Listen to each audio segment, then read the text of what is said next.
Buenos días a los que recién se suman a este segundo panel de la mañana. Continuamos entonces con este primer Congreso de Derecho Laboral y el 18 encuentro del Foro. Vamos a continuar con el temario que tenemos pautado y le voy a pedir a la doctora Spangenberg que haga la presentación de la mesa que tiene. Sí, buenos días, estimados colegas. Permiso. Me cumple a mí presentar al doctor Carlos Paulucci, que nos va a hablar del tema de la emergencia previsional que está en la actualidad. Hay bastantes cosas para hablar de este panel. Voy a pasar a nombrar el currículum del estimado colega. En el ámbito de la seguridad social se desempeñó como secretario de Estado de Seguridad Social en el Ministerio de Trabajo, Empleo y Seguridad Social de la Nación Argentina. Fue presidente de la Caja de Subsidios Familiares para los Empleados de Comercio y Servicio, CASFEC. Fue presidente del Instituto Nacional de Obras Sociales, INOS. Asesor de la presidencia del Instituto Nacional de Servicios Sociales para Jubilados y Pensionados durante la gestión del doctor Antonio Maldonado, miembro de la Comisión Nacional Honoraria de Reforma del Sistema Previsional creada por el Poder Ejecutivo en el año 2002 y que se reuniera en el periodo 2002-2003, delegado argentino ante el Consejo Directivo de la Asociación Internacional de Seguridad Social en los años 1990 y 2016. Presidió en distintas oportunidades la misión de la República Argentina en acciones de ayuda a países hermanos afectados por graves fenómenos meteorológicos. Fue profesor del Centro Interamericano de Estudios de Seguridad Social, CIES, con sede en México. Desde el año 2008 dictando cursos sobre la cobertura social de las poblaciones vulnerables, tanto en materia de salud, jubilaciones y pensiones, riesgo de trabajo como trabajo infantil. Y un aula de ese centro de estudios lleva su nombre. Jefe de Gabinete de Planeamiento Estratégico y asesor de la Presidencia de la Obra Social del Personal Rural y Estibadores de la República Argentina, OSPREDA, que cuenta con más de 1 millón de afiliados. Es asesor de la Presidencia de la Obra Social del Personal de Sanidad Argentina. Bajo el auspicio de OSPREDA, ha elaborado una serie de trabajos destinados a encontrar la forma de prevenir y curar mal de Chagas, masas y otras enfermedades vinculadas con la pobreza. Lo escuchamos, doctor. Bueno, muchas gracias. Muchas gracias por la invitación. Debo aclarar que no soy doctor, así que para que nadie se confunda. Miren, me toca hablar de un tema que pareciera como nuevo, ¿no?, que es la emergencia previsional, pero que en realidad es un tema casi permanente, ¿no? Porque si bien no se ha declarado la emergencia a través de una ley como en esta oportunidad, no podemos negar que de alguna forma hemos estado en emergencia de hace muchos años. Voy a dar como ejemplo una de las cuestiones más importantes que me parecen, por lo menos a mí, que es la movilidad de las prestaciones previsionales. La movilidad, en realidad, tiene su origen en la Constitución de 1949. Esa Constitución fue la que estableció por primera vez en la Argentina, a través de una norma de esta naturaleza, de la norma constitucional, los derechos sociales, y esos derechos sociales también comprende y especialmente al adulto mayor. Tuvo también su correlato en la reforma que se hizo en la Constitución, la reforma del año 57, y que está actualmente vigente y que es la que ustedes habrán podido advertir en el artículo 14 bis, en el tercer párrafo de ese artículo, precisamente se establece que las jubilaciones, que los beneficios previsionales son móviles. Poco tiempo después, en el año 58, el Congreso Nacional dicta una primera ley precisamente para reglamentar esa norma constitucional, dicta una primera ley que es la 14499, que es la que establece el 82% móvil para las jubilaciones y el 75% para las pensiones. Esta ley estuvo vigente, pero la aplicación real de la misma fue realmente muy poca, porque planteaba una serie de dificultades que, como es fácil de advertir. Los puestos de trabajo van cambiando, las personas van cambiando de esos cargos, van desapareciendo. Había que hacer de alguna manera una determinación de cuál era el cargo en otro momento que reemplazaba al anterior. Bueno, toda una serie de dificultades. El 82% era del salario que estaba cobrando la persona en actividad que ocupaba el cargo que tenía el jubilado durante su época activa. Esto trajo una serie de consecuencias negativas, diría yo, porque cada uno de los jubilados tenía su cuenta, ¿no? Y hacía su cuenta a ver de cuánto la caja de jubilaciones le debía.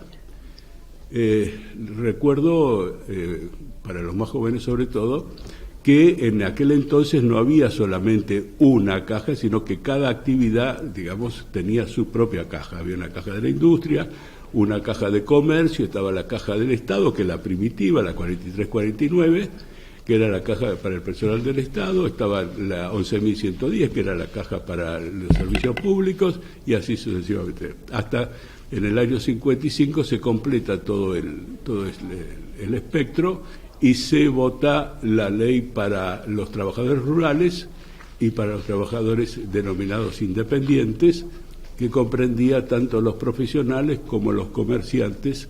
En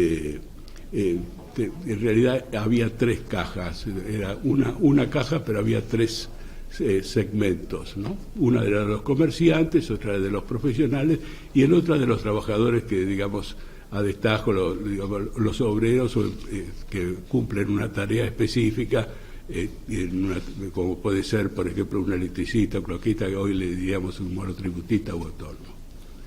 Bien, vuelvo a lo anterior, cada uno de los jubilados de una de esas cajas estaba haciendo su cuenta y cada uno sacaba lo que la caja le debía, que nunca le pagó. Bien. Todo esto significa, desde el punto de vista de la persona, de la consideración de la persona y de la persona del jubilado, significa también un desgaste muy importante, ¿no? Que se sigue ahora, ¿no? Sigue ahora más o menos lo mismo. Es decir, el jubilado considera que debería de cobrar un haber que no está cobrando, ¿no? Y que la ley le da la razón y que sin embargo esa ley no se cumple. Todo esto llevó en su momento al cambio de las normas, a la concentración, y entonces se hizo esa concentración dictando dos leyes, ¿no? La 18037 y la 18038. La 37 para el personal, que es relación de dependencia, y la 38, que era para los trabajadores independientes o autónomos, como se le quiera llamar. Bien, esto trajo, se armaron tres cajas solamente, de todas las que había se unificaron y se armaron tres cajas. Todo esto fue llevando a una unificación que no trajo buenas consecuencias. La ley 18037, una ley que solucionó algunos problemas. De todas las que tuvimos, a mi juicio, fue la mejor, pero no es la que uno realmente aspira a que tenga el sistema argentino.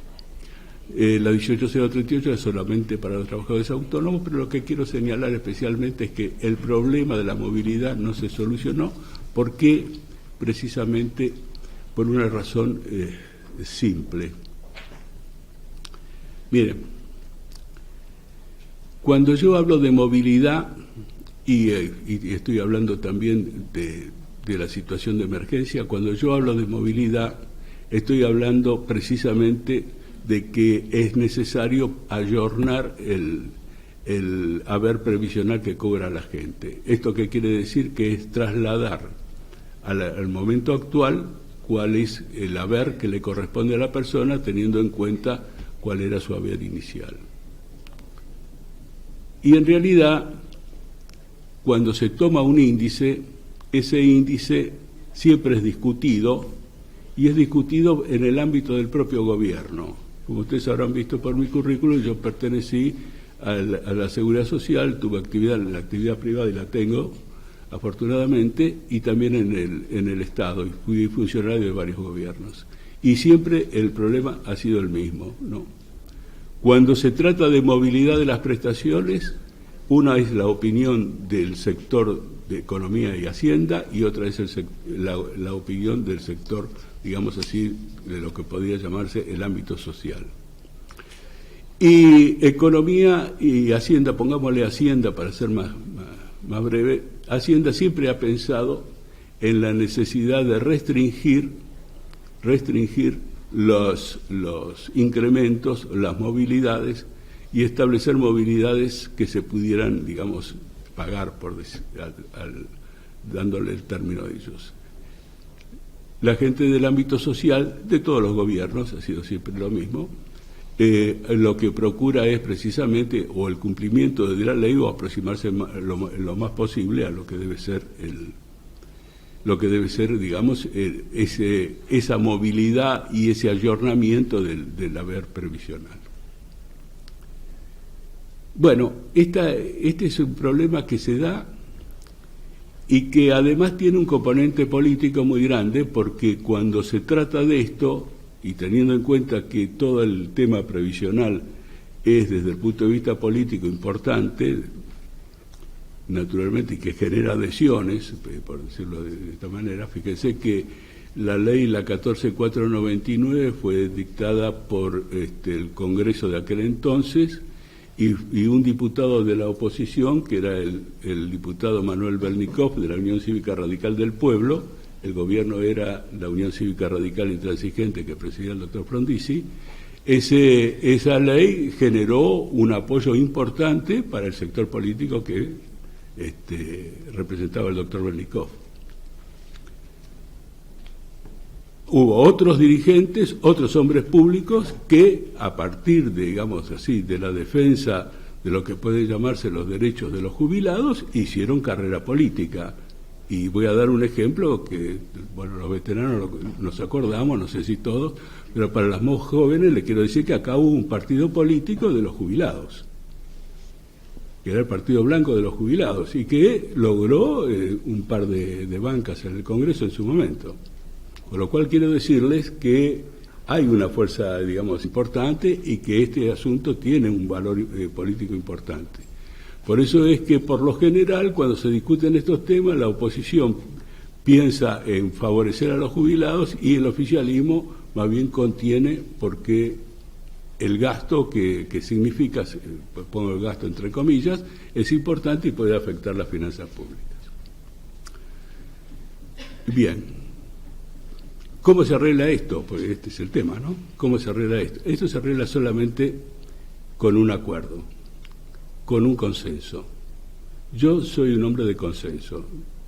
Nunca he procurado, digamos, aprovechar de mi situación para imponer una solución, porque esas no son soluciones.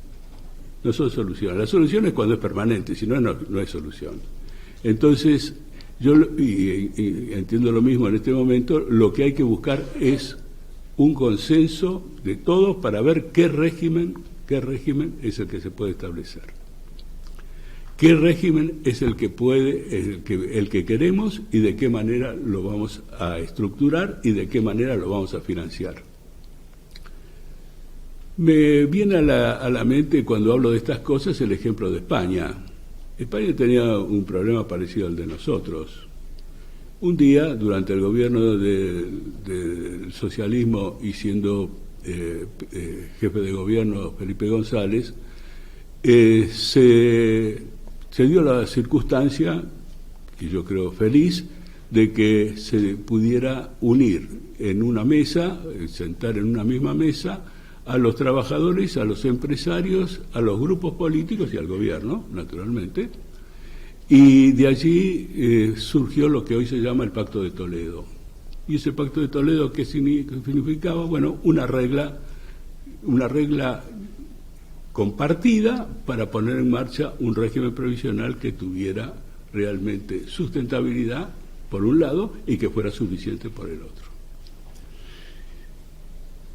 Se creó al mismo tiempo una estructura administrativa que precisamente fuera el motor de este pacto, y hasta el día de hoy, ¿no? Hasta el día de hoy está vigente, y está vigente con éxito, ¿no? Se puede dar algunos ejemplos en ese sentido. Yo digo, me parece que este es el ejemplo que nosotros tenemos que tomar, ¿no? Y ahora voy a entrar a hablar de cuáles son las dificultades y cuál es, a mi juicio, la solución. Para mí este es el ejemplo que tenemos que tomar, ¿no? Tratar de ponernos de acuerdo todos, cualquiera sea nuestro pensamiento ideológico, en búsqueda de una solución que va a ser beneficiosa para los adultos mayores, ¿no?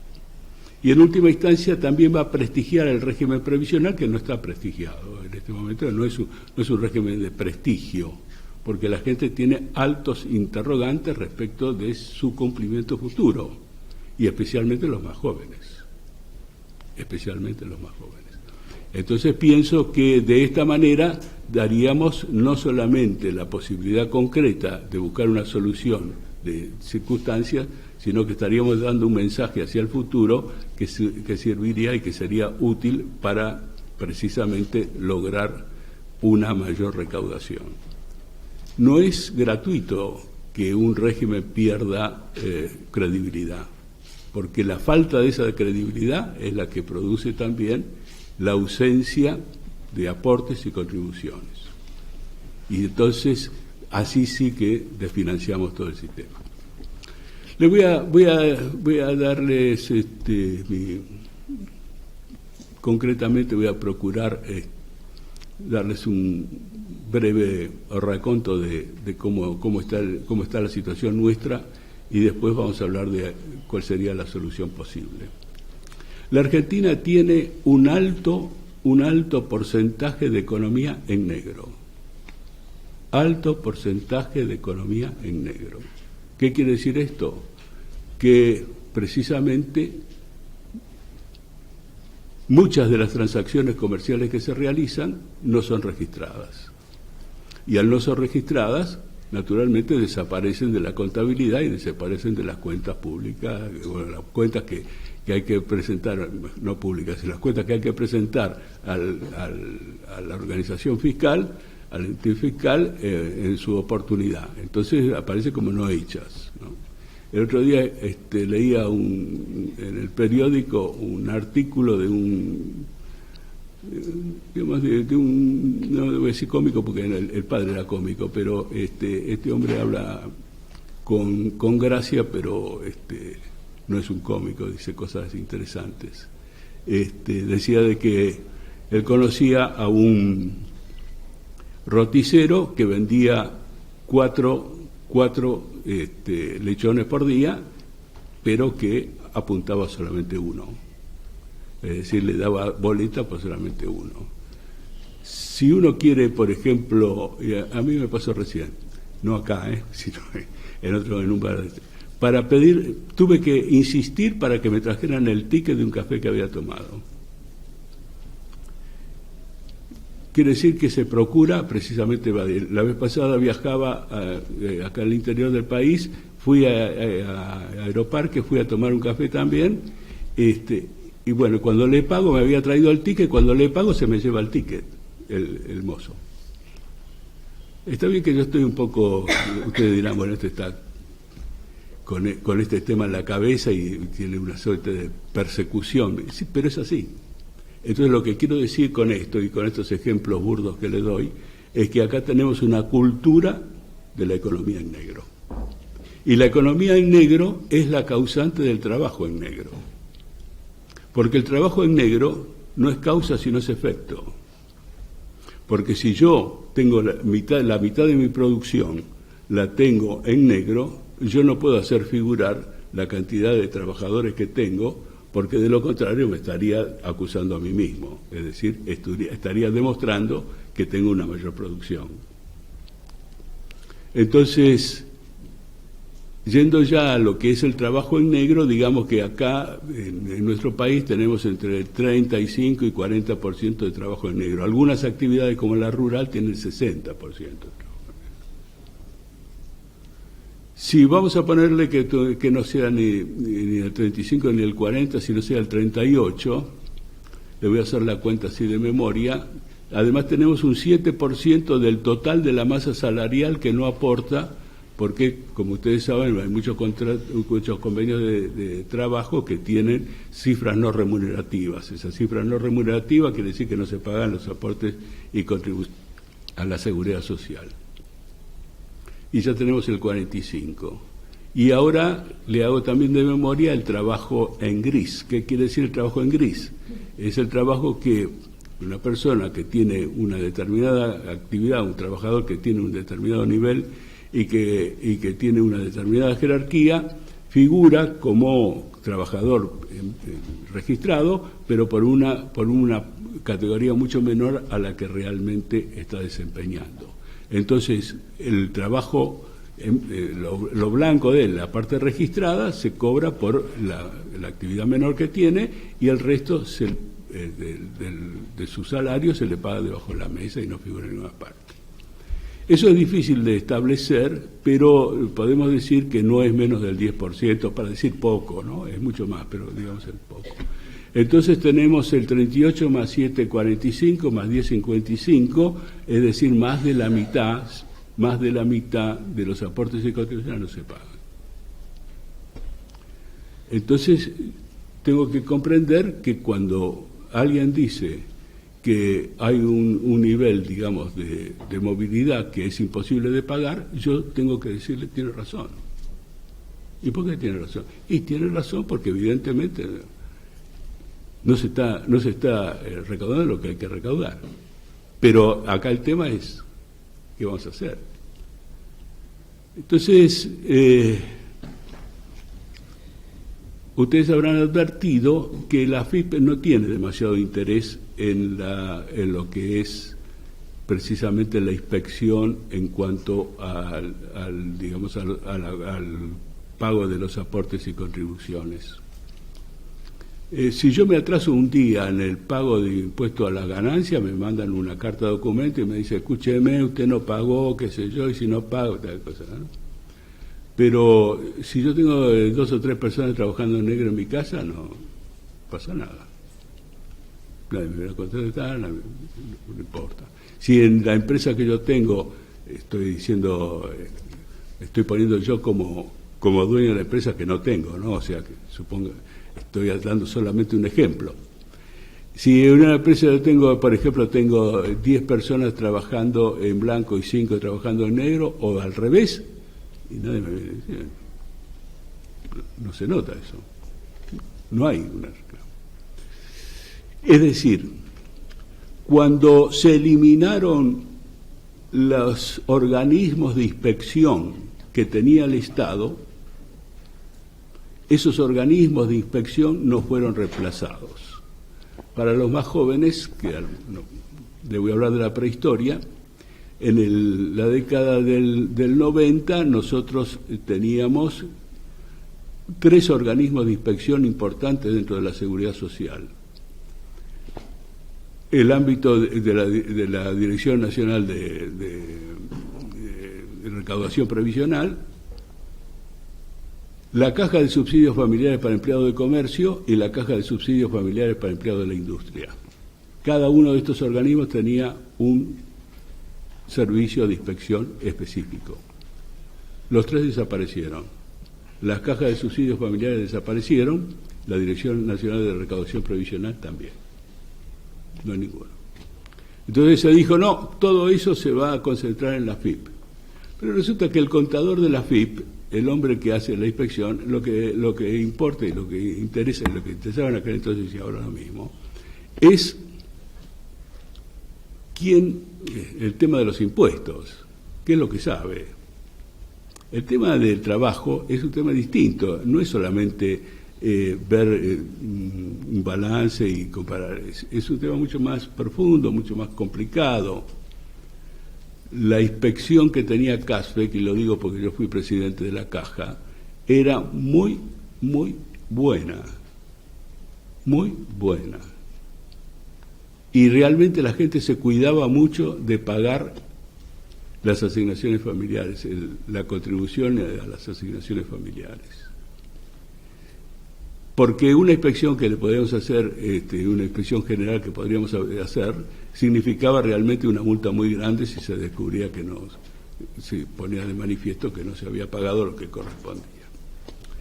Bueno, no hay, esto desapareció. Muy bien. Me va a dar otro minuto más, 2 minutos. 2 minutos. Con esto lo que les quiero decir es lo siguiente. Si esto no lo cambiamos, no vamos a poder realmente tener nunca un régimen previsional sustentable y suficiente. O sea, con este grado de evasión nosotros no podemos montar sobre esto nada. Si todos van a cobrar como un haber previsional, como debe de ser, hayan aportado o no por distintas ventanillas, pero que se haga, todos los obligados tienen que pagar. Me parece que es elemental esto. Entonces, para que todos paguen y para que todos cobren, lo que tenemos que hacer es ponernos de acuerdo de qué manera vamos a estructurar un régimen que precisamente... Nosotros pertenecemos a un régimen bismarckiano, todo lo nuestro está tomado de Bismarck, porque cuando nació en 1904 la ley 43-49 se tomó el ejemplo alemán que había sido de mediados de la década de 1880. Y está estructurado de esa manera. Si queremos otra forma, hay que cambiarlo. Pero si la mantenemos, lo que tenemos que hacer es seguir las reglas y cumplirlas. Y con esto lo que les quiero decir es lo siguiente, y para ir cerrando esto.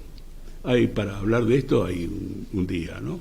Pero para ir cerrando les digo,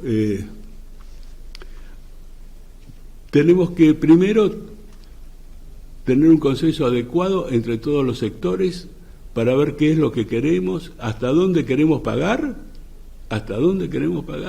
qué aporte queremos hacer, qué es lo que nos comprometemos a cumplir, y a partir de allí estructurar un régimen administrativo que realmente cumpla con el objetivo. Cuando digo esto, hay que crear un organismo específico para recaudar y pagar las cotizaciones, recaudar las cotizaciones y pagar las prestaciones de la Seguridad Social. ¿Y qué ejemplo puedo tomar? El ejemplo que tienen los españoles, que es bueno, que es la Tesorería de la Seguridad Social de España.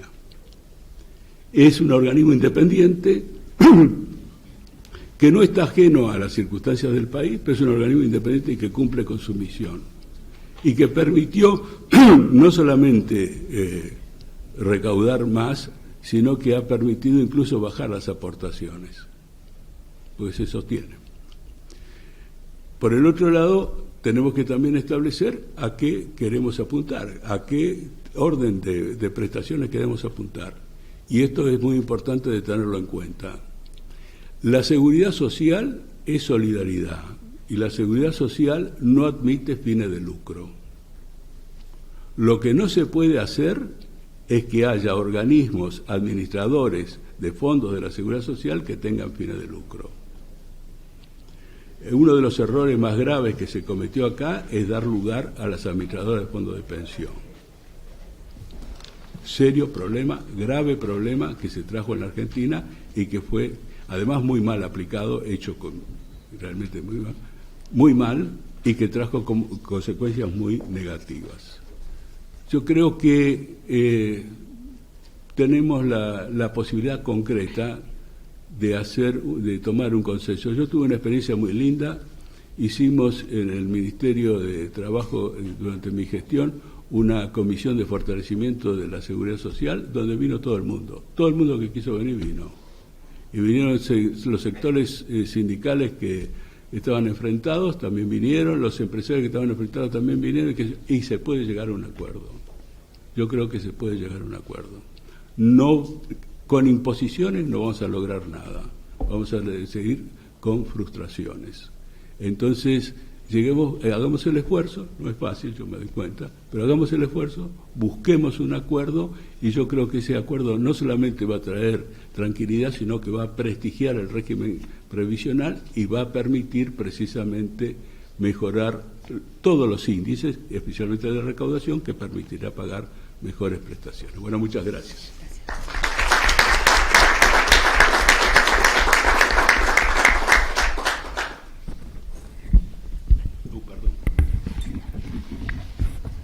Bueno, continuamos con el panel y va a disertar la doctora Andrea Falcone. El tema a disertar por la doctora Andrea Falcone es el aspecto del derecho previsional que impacta en el derecho laboral. La oportunidad de la intimación a jubilarse, los casos de regímenes diferenciados y la jubilación como extinción del vínculo laboral. La doctora Falcone es abogada, miembro del Instituto de Derecho Previsional del Colegio Público de Abogados de la Capital Federal, columnista especializada en medios masivos de comunicación y fundadora del estudio jurídico jubilarnos.com. La escuchamos, doctora. Gracias. Bueno, gracias a todos por estar acá. Como escucharon, yo soy especialista en previsión social, así que soy una intrusa en el Congreso Laboral, pero me pareció importante la convocatoria del colegio y de Ángeles Martínez en particular, para poder abordar dentro de este marco algunos aspectos del derecho previsional, que es a lo que yo me dedico, que impactan en el derecho laboral. Y creo que una cuestión en la cual a lo largo de mi carrera profesional yo me he encontrado es el error en la notificación que genera juicios laborales, por los cuales después nosotros frente al cliente tenemos que dar explicaciones y responder porque hubo un error en la interpretación de la ley, en particular en lo que respecta a regímenes diferenciales. Entonces vamos a repasar un poco cuándo procede efectivamente la intimación a jubilarse y en particular después de la reforma de diciembre del 2017. La intimación a jubilarse procede cuando tanto el requisito de edad como el requisito de aportes están cumplidos. Esto significa que el trabajador tiene que haber cumplido los 70 años. Si bien la edad jubilatoria en la ley previsional no se modificó y las mujeres siguen pudiendo jubilarse a los 60 con la opción de continuar ahora a los 70, el hombre se jubila a los 65 con la opción de continuar hasta los 70. Pero es una opción del trabajador. Yo, como empleador, no puedo intimar a mi trabajador a jubilarse hasta tanto no cumpla los 70 años. Y en los mismos términos, sobre todo quedó muy claro después de la reforma, tiene que tener acceso a lo que es la prestación básica universal en los términos del artículo 17 de la ley 24.241, que es la ley de jubilaciones y pensiones, es decir, tiene que tener 30 años de aportes. Entonces, sintetizando, puedo intimar si el jubilado tiene 70 años de edad cumplidos y tiene 30 años de aportes.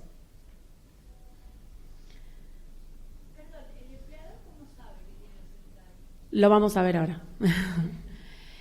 Entonces, el primer requisito que dijimos es los 30 años y entonces cuando entra en vigencia la reforma que se promulga los últimos días de diciembre de 2017, se plantea la cuestión sobre esas intimaciones que ya habían sido cursadas. ¿Qué pasaba? Bueno, el efecto es la suspensión, ¿sí? Esas intimaciones cursadas quedan suspendidas en sus efectos y el empleador tiene que volver a intimar al trabajador a los 70 años. Ese fue el resultado de la reforma. Y acá viene lo que vos me preguntabas. Antes de la reforma, el empleador no tenía acceso a los aportes, por lo menos no en forma legal, digamos. Entonces, tenía que averiguar por algunos otros lugares cuáles eran los aportes que tenía su empleador y en base a eso hacer los cálculos y determinar si tenía el derecho al beneficio jubilatorio. Estamos hablando de no un derecho cualquiera, cualquier prestación de la ley de jubilaciones y pensiones, sino específicamente a la jubilación ordinaria porque tiene que tener acceso a la PBU. Luego de la reforma del 2017, el empleador tiene acceso directo a través del ANSES al resumen de aportes del trabajador. Entonces, para evitar la mala fe y seguir sosteniendo este principio de buena fe que rige en el contrato de trabajo, yo tengo que ser muy certero en controlar que tenga los 30 años de aportes para cursar la intimación, y ahora se me facilita a partir de diciembre del 2017 el acceso a esa información a través del organismo que registra los aportes y contribuciones, que es la ANSES. Y después la otra duda que normalmente los colegas tienen es: ¿qué pasa si esa persona tiene acceso a la jubilación, pero para eso necesita adherirse a una moratoria previsional? Y la respuesta es que no.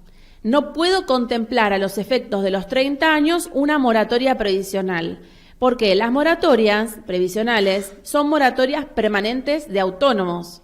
Entonces, ese empleado estaría regularizando aportes que supuestamente no hizo en el debido tiempo. Y la verdad es que no estaría regularizando algo real, con lo cual yo no puedo intimarlo a que para llegar a los 30 años se adhiera a las moratorias previsionales.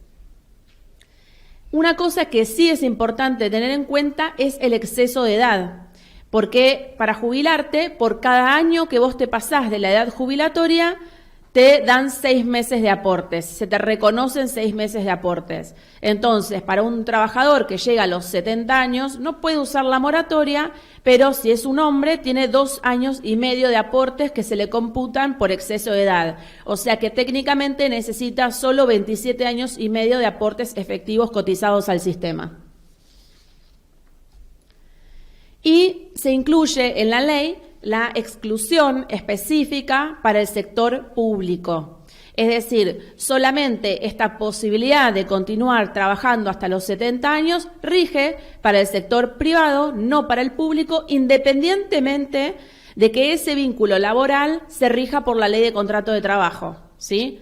Si es empleado estatal, no puede optar por continuar hasta los 70 años. La norma sigue reflejando lo mismo que antes de la reforma, y que es, una vez que ocurre la intimación, yo tengo la obligación de mantener el puesto de trabajo durante 1 año. Ahora, es muy importante lo que yo les marco después, y es que la intimación constituye preaviso.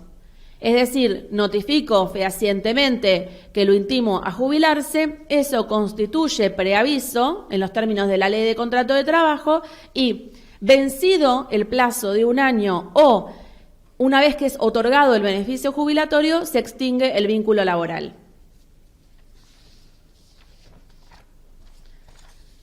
Y acá les quería comentar 2 casos particulares para que pudiéramos graficarlo en ejemplos donde se han cometido errores en las notificaciones.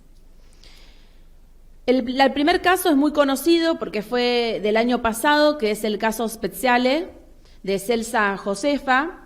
El empleador intima a la trabajadora a jubilarse, pero el requisito de 30 años de aportes no estaba cumplimentado. Entonces, lo que dicen los jueces de la Cámara es que rige un principio de buena fe, y cuando yo notifico al empleado a que se jubile, puedo inducirlo al error y él no saber que tiene derecho a continuar trabajando. Sobre todo porque yo tengo un deber de controlar fehacientemente que tiene los requisitos cumplidos, tanto de edad como de cantidad de aportes. Y el motivo por el cual el empleador la intima a jubilarse es porque de los registros de ANSES surge que ella había iniciado los trámites jubilatorios. No estaban otorgados, pero estaban iniciados, y le cursa la notificación. Pero ella estaba iniciando la jubilación utilizando la moratoria previsional. Entonces, técnicamente, esa intimación era incorrecta, y entonces lo condenan a pagar la indemnización por despido injustificado. Y el segundo caso es para mostrarles que también sucede del otro lado, porque la buena fe rige para las 2 partes.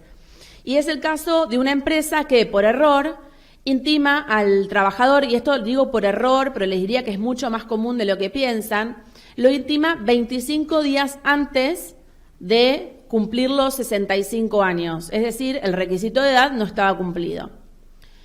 Y el trabajador no dice nada. y espera que transcurra el año. Entonces, cuando le notifican que ha transcurrido el año y que entonces, digamos, existe ya la desvinculación del contrato de trabajo, inicia una demanda laboral.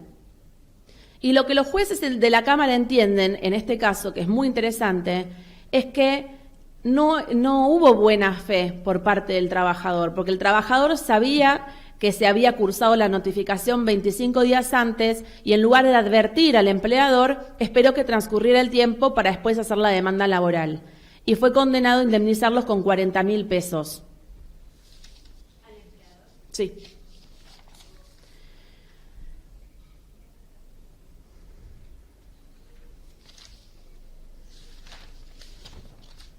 Y acá llegamos a una parte que es para mí muy importante, porque es la única donde, sí, espérame que ahora después hacemos las preguntas, que es la parte de los regímenes diferenciales. Y es complejo porque hubo una doctrina hasta el 2011 y jurisprudencia y cambia a partir del 2011. Entonces, quienes no pudieron actualizarse o muchos trabajadores que habían hecho las consultas se quedaron con la doctrina que era vigente hasta el 2011. Para los que no conocen el sistema previsional, nosotros tenemos hoy todavía vigentes 36 regímenes diferenciales y 7 regímenes especiales. ¿Y cuál es la diferencia hoy, justo que se está hablando mucho en los medios de las jubilaciones de privilegio?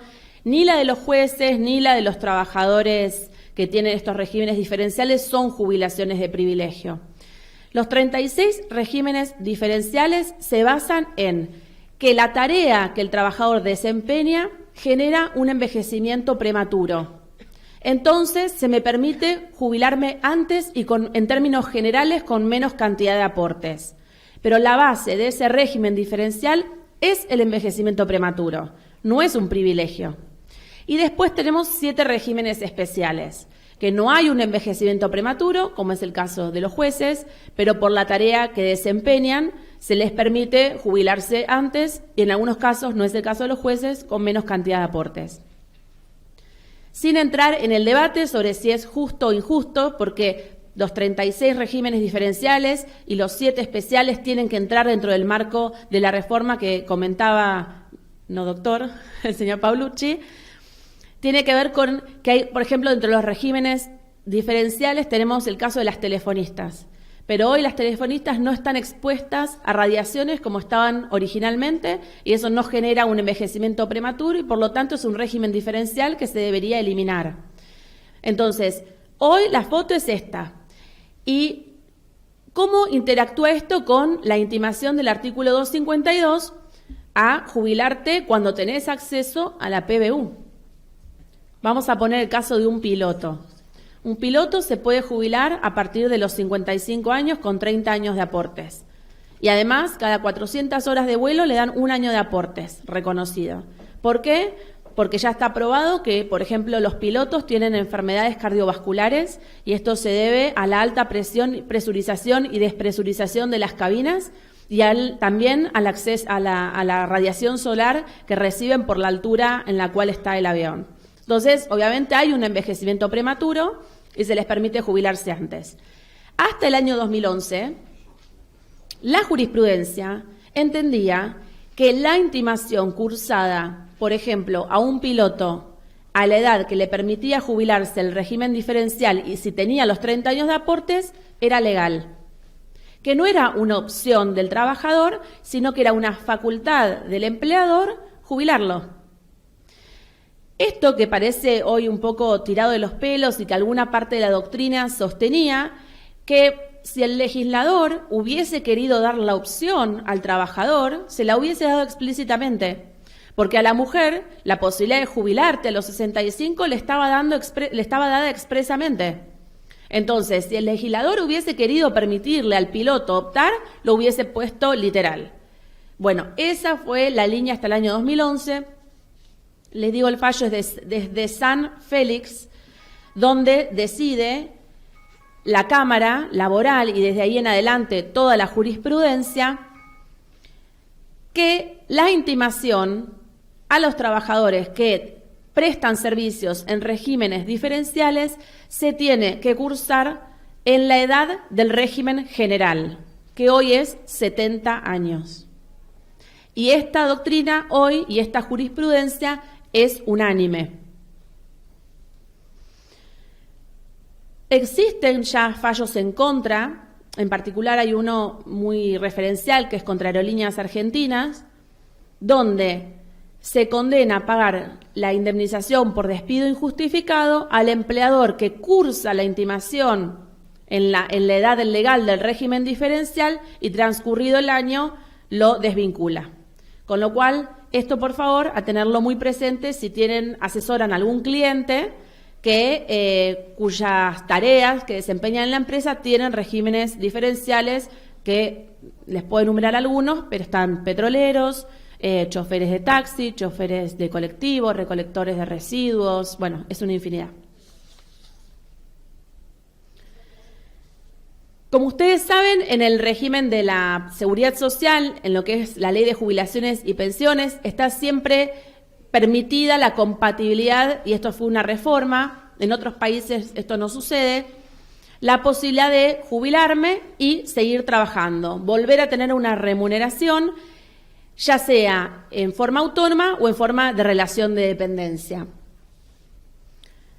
¿Hay excepciones? Sí. Por ejemplo, si yo tramito un retiro por invalidez, y esto es una duda que surge muy seguido, puedo volver a trabajar, pero en forma independiente, autónoma, monotributo. No puedo volver a trabajar en relación de dependencia.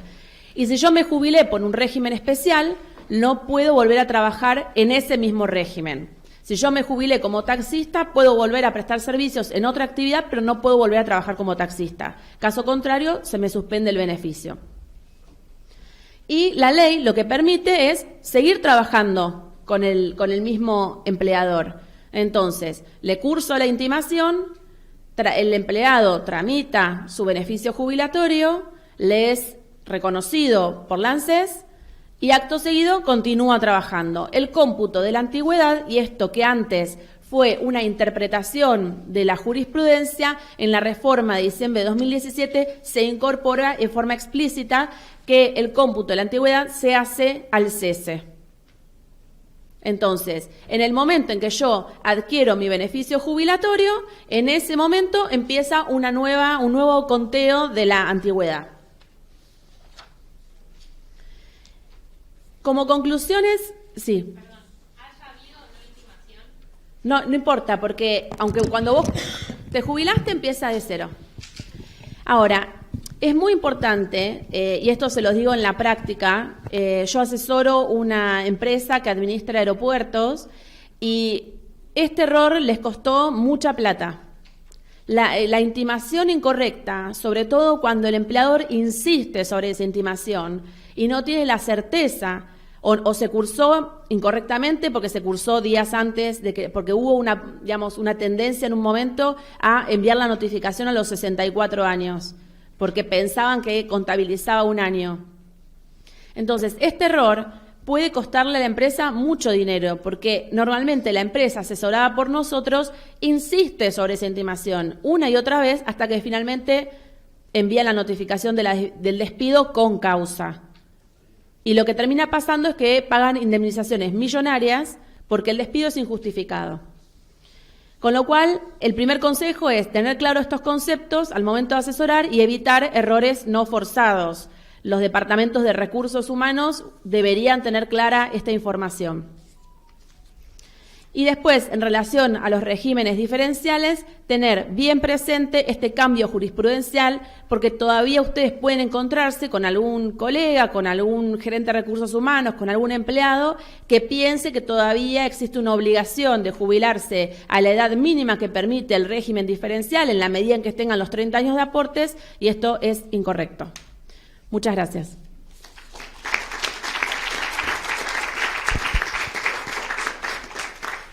Bueno, a continuación disertará la doctora Viviana Carrizo. No sé, Ángeles, si... Yo diría lo siguiente, pone la última colega y después damos, si tenemos unos minutos, lugar para las preguntas. Más que nada porque así queda prolijito en la filmación y después hacemos sin problema las preguntas. Ahora venimos bien con el horario, pero quiero respetar porque algunos se tienen que retirar de los expositores. ¿Sí? Bueno, Entonces, doctora Viviana Carrizo, quien es abogada, egresada de la Facultad de Derecho y Ciencias Sociales de la Universidad Nacional de Tucumán, es procuradora, escribana pública nacional, mediadora, abogada del niño, organizadora y coordinadora de cursos de posgrado para abogados y actualmente ejerce la profesión independiente en estudio jurídico propio de hace 14 años y ha ejercido también la escribanía. Así que, doctora, expondrá sobre la empresa familiar y el derecho laboral. Le doy la palabra. Bienvenida. Muchas gracias. Bueno, muchísimas gracias. Bueno, ya se lo agradecí personalmente a Mirta Torres Nieto y a todo su equipo, porque la verdad, bueno, estamos muy lejos, hay muchas distancias que nos separan más allá de las distancias físicas, en muchos aspectos. Yo pertenezco a una ciudad que es un pueblo, se quiere, de 150.000 habitantes, muy al norte de la provincia de Salta, en donde, por supuesto, las vivencias que tienen ustedes y la vivencia que tenemos nosotros son muy distintas. Bueno, primero agradecerte, Mirta, agradecer a Omar, al doctor Aquino, a Francisco Javier, que ya siendo parte del foro, creo que conformamos una gran familia. La verdad que a Pedro, por supuesto, que es el presidente del Foro Federal, un proyecto ambicioso, pero muy solidario. Todos los que estamos acá estamos por vocación y amor al derecho laboral y por sobre todo creo que por amor al ser humano. Siempre que el ser humano esté implicado y sobre todo cuando están comprometidas su dignidad, todo lo que uno haga creo que es muy importante. Así que muchísimas gracias. Y a Ángeles, que es una genia, que está siempre al pie del cañón con todo. La verdad que me he sentido muy cómoda. Bueno, el tema que yo elegí tratar para este congreso y también que sea parte del foro laboral es el de las empresas familiares y su relación con el derecho laboral.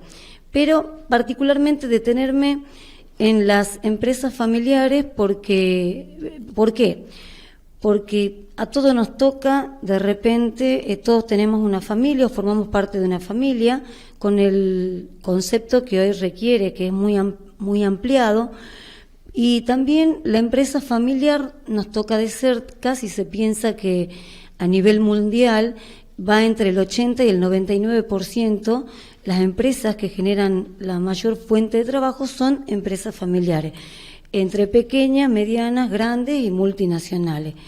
En la Argentina tenemos más de 1 millón de empresas familiares, el 80% de las empresas en Argentina son de carácter familiar, con lo cual me interesó mucho desde el momento en que nosotros no tenemos un marco regulatorio legal que contemple todas las vicisitudes que se presentan dentro de la empresa familiar.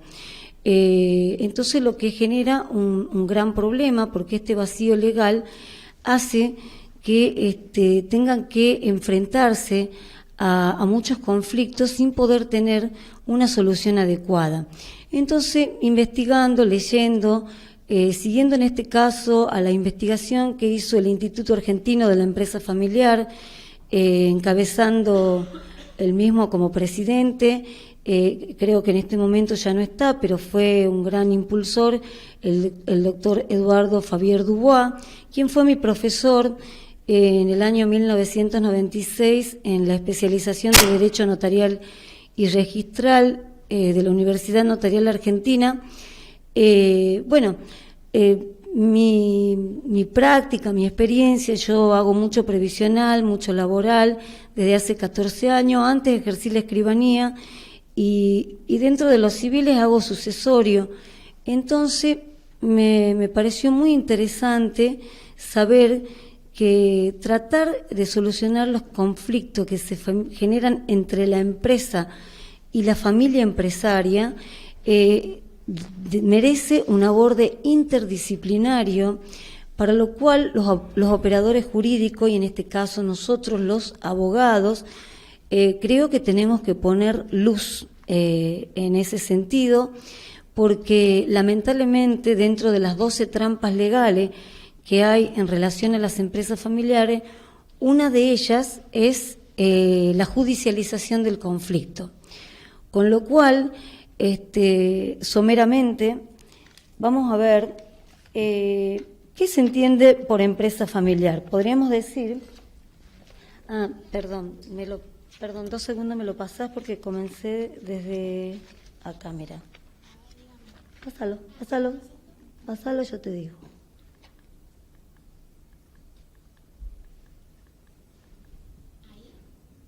Es ahí, perfecto, justo atrás, sí. Sí. Bueno, el anterior. Cuando los integrantes, a ver, ¿qué se entiende por familia y empresa familiar? Cuando los integrantes de una familia dirigen, controlan y son propietarios de una empresa, la que constituye su medio de vida y tiene la intención de mantener tal situación en el tiempo y con marcada identificación entre la suerte de la familia y de la empresa. Es importante saber que esta relación, que este vínculo entre la empresa y la familia empresaria es un vínculo complejo que, como ya les dije, desde el marco legal, desde el derecho privado, no tiene una regulación específica, y donde más adelante vamos a ver quien trajo un poco de luz en este aspecto para solucionar los principales conflictos, porque la verdad que son muchos, fue el nuevo Código Civil y Comercial, en algunos de sus artículos, en donde permite dar un poco de oxigenar los distintos conflictos que se presentan, que llevan en muchos de los casos a la disolución y a la quiebra de la empresa familiar. La empresa familiar presenta 2 elementos objetivos y relacionados entre sí: la existencia de una familia o grupo familiar, la existencia de una empresa. Pásalo nomás. Hay muchas definiciones de lo que se puede concebir, pero bueno, la que yo les di al principio es más o menos la que se ajusta a lo que aquí estamos desarrollando. Los intereses que hay dentro de una familia, pero en este caso de la empresa familiar, conviven diversos intereses, cada uno de ellos dignos de protección, como ser en la familia está el de los padres, los fundadores, los cónyuges, los hijos, los parientes sanguíneos y políticos, administradores. En la empresa tenemos el interés de los empleados, los accionistas, proveedores, sus clientes, sus acreedores, sus sucesores. Es muy importante tener en claro que los criterios con los que uno se maneja dentro de la familia y los criterios para solucionar los distintos conflictos o para relacionarse, para comunicarse, para dialogar, y dentro de la empresa familiar son muy distintos, porque en el primero es un criterio subjetivo, es un criterio donde el factor emocional es gravitante, pero en el caso de la empresa familiar el criterio debe ser racional, económico, porque pensemos que la empresa familiar viene a ser la garantía y resguardo de la primera, de la familia, por lo tanto, no se puede manejar con criterios emocionales. Esto es muy importante tener en claro porque es uno de los factores que desencadenan, estos elementos que desencadenan grandes conflictos, la confusión, querer manejar una empresa familiar como uno se maneja dentro de la casa. Ahí tenemos el primer gran error, y sobre todo en las empresas incipientes, en los emprendimientos familiares que comienzan siendo chiquitos, una cosa así poco ambiciosa, pero después, por el esfuerzo de toda la familia, va creciendo, va adquiriendo cierta gravitación, cierta complejidad, y queremos manejar lo que era una barcaza, se transformó en una gran fragata, pero nos queremos manejar con los criterios con los que hemos comenzado, y eso se hace insostenible, genera conflictos graves dentro de la familia y, por supuesto, dentro de la empresa familiar si es que no logró profesionalizarse. Pasemos. Bueno, acá tenemos lo que yo les decía hace rato. A nivel mundial, el 99% de las, entre el 70 y el 100%, diríamos, de las empresas son de carácter familiar. En la Argentina, el 80% son empresas familiares. Tenemos 13 de las 19 empresas multinacionales argentinas, tenemos 13 son de carácter familiar. Muy conocidas algunas, otras no tanto. Pero bueno, es un dato que es importante tener en cuenta. El 70% de la fuente de trabajo lo generan las empresas familiares. El 60% del Producto Bruto Nacional Interno lo generan las fuentes familiares. Miren si no va a ser importante que nosotros como abogados podamos tener, ¿no es cierto?, esta mirada multidisciplinaria y decir, cada vez que nos toque la empresa familiar, ya sea porque somos hijos, sobrinos, nietos, primos, amigos, o porque nos toca asesorar a una empresa, podamos tener esta mirada, y este es el objetivo de mi trabajo, que ustedes se lleven esta inquietud para profundizarla y para integrarse a las redes que ya existen de las familias consultoras, porque toda esta ausencia de un marco especial legal ha generado que muchas familias empresarias vayan generando asociaciones en donde se dediquen al estudio profundizado de las distintas vicisitudes y de las distintas soluciones, porque a la familia y a la empresa familiar en su vinculación se lo ve como un problema, pero en realidad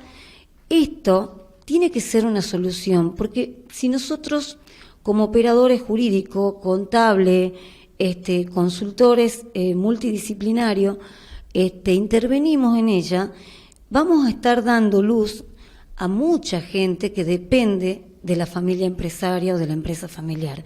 Entonces, este es uno de los objetivos principales por lo que yo elegí este tema. Bueno, y espero que generen ustedes la inquietud de profundizarlo y de poder otros colegas desarrollarlo para que podamos compartir y debatir lo que yo aquí les estoy proponiendo. ¿Qué importancia tiene la familia? La familia tiene una importancia económica, importancia social e importancia moral. Podríamos definirlo así como para seguir en esta tesitura. ¿Por qué decimos que tiene una importancia económica? Porque resiste mejor las crisis generales, generan y mantienen muchos puestos de trabajo, pueden llevar adelante proyectos a largo plazo al no estar urgidas por la necesidad de ganancias inmediatas. Una importancia social porque tienen mejores relaciones con el personal, con la comunidad donde se desempeñan y con el medio ambiente circundante. La gran importancia de la empresa familiar radica en que congrega a las dos instituciones más valiosas de la sociedad humana, que son la familia con sus valores de amor, protección, procreación, culturización, afecto, unión, la familia y la empresa, que es la gran generadora de bienes y servicios para atender a las necesidades humanas de la primera. Quizás pueda llegar a ser un poquito redundante, pero es importante que nosotros tengamos muy en claro, y vuelvo sobre esto, y lo voy a volver a repetir a lo largo de mi exposición, el tema de tener en cuenta los valores que se manejan en cada uno de los sectores de estas dos empresas vinculadas, que son la familia y la empresa familiar, porque lo que voy a pasar a contarles ahora es otro aspecto que van a tener que tener en cuenta para después ver las soluciones. ¿Qué debilidades presenta la empresa familiar? Una de las debilidades importantes es la informalidad. La informalidad, porque convengamos que muchos de los emprendimientos familiares comienzan siendo informales, ¿cómo les puedo decir? No comienzan con una figura societaria, protegiendo el patrimonio a través de la tercerización. Hay en relación a los parientes, y eso nos toca el derecho laboral, la mayoría de los parientes que trabajan en la empresa no comienzan siendo registrados, aun cuando se den todas las características del contrato de trabajo previstas en el artículo 21, no siempre son registrados los hijos, sobrinos o cualquiera de los parientes que trabajan en la empresa. Lo que a futuro, si la empresa va bien no hay problema, pero si la empresa comienza a tener algunos problemas en su economía, el hecho de que alguno de los parientes la demanda a la empresa por haber estado en carácter informal, por haberse por haberse roto el vínculo de manera intempestiva y no en buenos términos, puede hacer tambalear la continuidad de la empresa. Que siempre todo este trabajo está apuntado a tratar de que en los distintos conflictos de la empresa familiar y nosotros como operadores jurídicos, cuando tengamos que intervenir, tratar de que no corra peligro la continuidad de la empresa, sino al contrario, que nosotros podamos asistirla brindando un asesoramiento correcto y las soluciones posibles. Bueno, para no seguir, tengo muy poco tiempo, no quiero que se me vayan de la idea algunas cosas fundamentales. ¿Qué otra debilidad tiene? La falta de planeamiento de la asociación, la falta de canales idóneos en la comunicación, la confusión de roles y los límites de la familia y de la empresa. Antes que siga pasando el tiempo, no quiero dejar de redondear la idea con esto. ¿Cuáles son las posibles soluciones de los conflictos que se generan en la empresa familiar?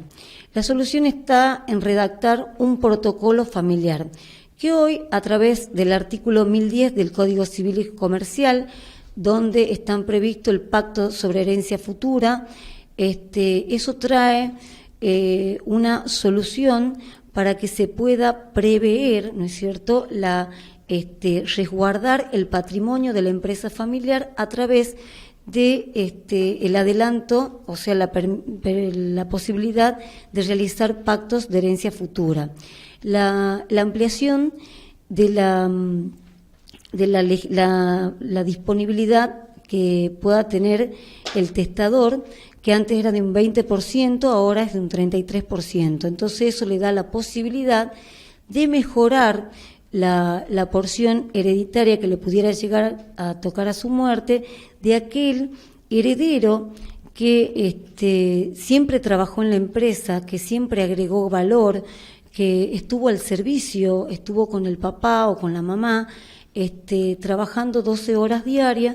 Creo que es importante resaltar que dentro de una empresa el criterio con el cual deben ser tratados los distintos miembros de la familia que forman parte de la empresa o que puedan llegar a ser herederos de la misma, sean tratados con un principio de equidad y de justicia y no de igualdad, porque obviamente aquel hijo, como les digo, que ha trabajado, creo que merece una porción mayor. Y bueno, nuestro Código Civil y Comercial hoy, a través de distintos institutos del derecho sucesorio y en este caso del artículo 1010, da esa posibilidad, que se le puedan mejorar la parte de aquel hijo que ha trabajado y que ha dado valor agregado a la empresa desde distintos puntos de vista, sin dejar, dejando aclarado que no por esto se va a desproteger a los futuros herederos, sino que en este caso también está previsto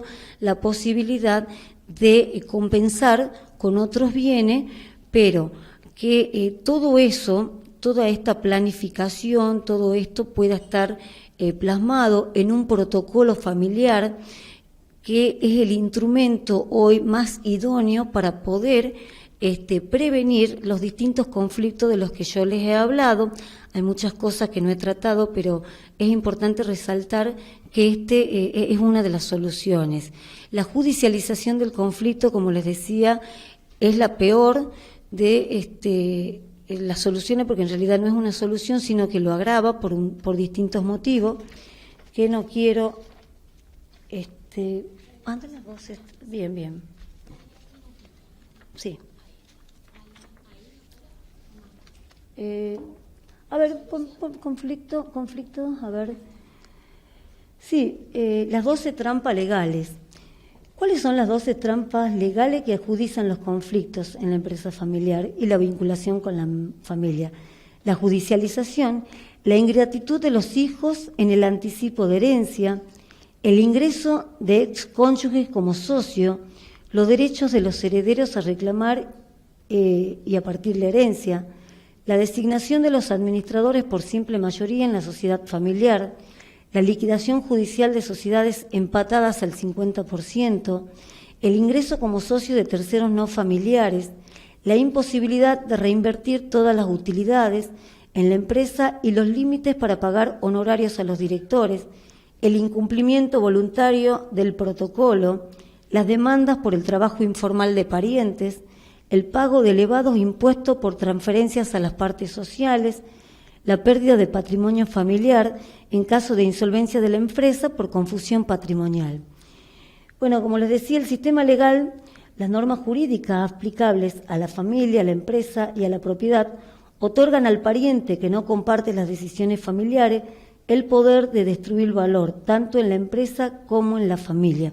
Lo que les decía, como no tenemos nosotros unificado las distintas soluciones a los distintos conflictos que se presentan, vamos a tener que hacer un abordaje multidisciplinario, pero para poder llegar a la solución es importante tener en cuenta que esto se llega a través de un proceso comunicacional de asesoramiento en los que van a tener que intervenir por ahí mediadores, consultores, psicólogos, no sé, el abogado especialista en el tema o que le interese el tema verá cuál es el procedimiento correcto para, en algunos casos, crear un consejo de familia que está previsto, y todo va orientado a resguardar el patrimonio de la empresa familiar, que es el sustento principal de la primera.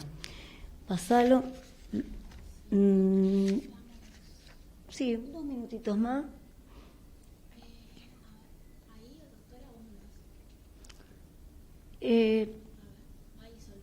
Sí, bueno, el protocolo de la empresa familiar, volvemos a decir, es un mecanismo para prevenir y solucionar conflictos en las empresas familiares. Los elementos jurídicos de cumplimiento coactivo de la regulación del protocolo.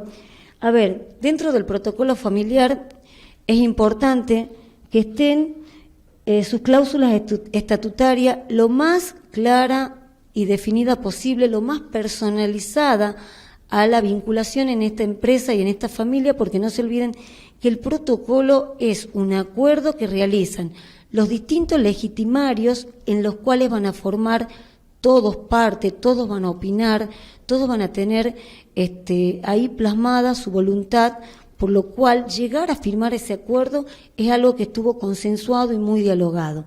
Entonces deben estar plasmadas todos los acuerdos en las cláusulas estatutarias. Eventualmente, si adquirió una forma societaria la empresa, es importante que estén todos los reglamentos societarios, el acta constitutiva, los estatutos, la forma y todos los protocolos que se requieren para esas sociedades. Los testamentos también redactados, cumplir con las formalidades, las donaciones con reserva de usufructo, los seguros y fideicomiso. Les hago sintéticamente estos apuntes porque eso van a formar parte del protocolo.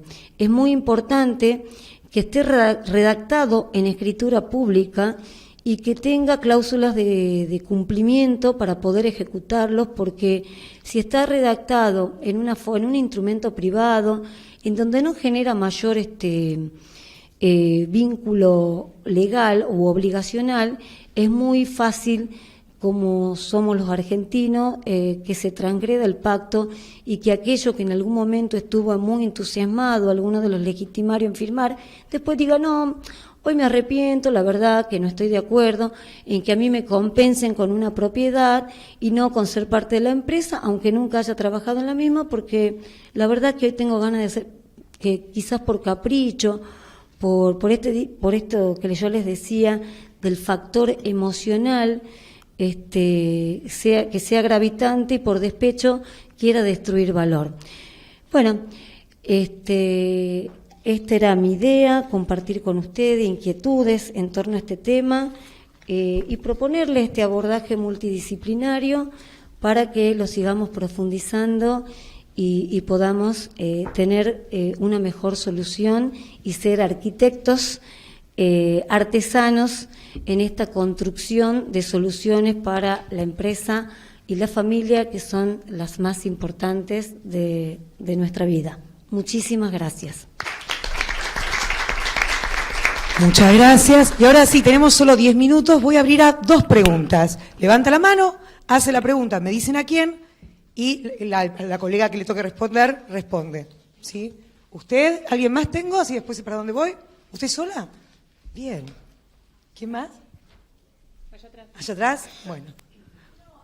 Le doy el micrófono, así queda filmado, y le doy tiempo a la doctora a contestar. Cortita, doctora.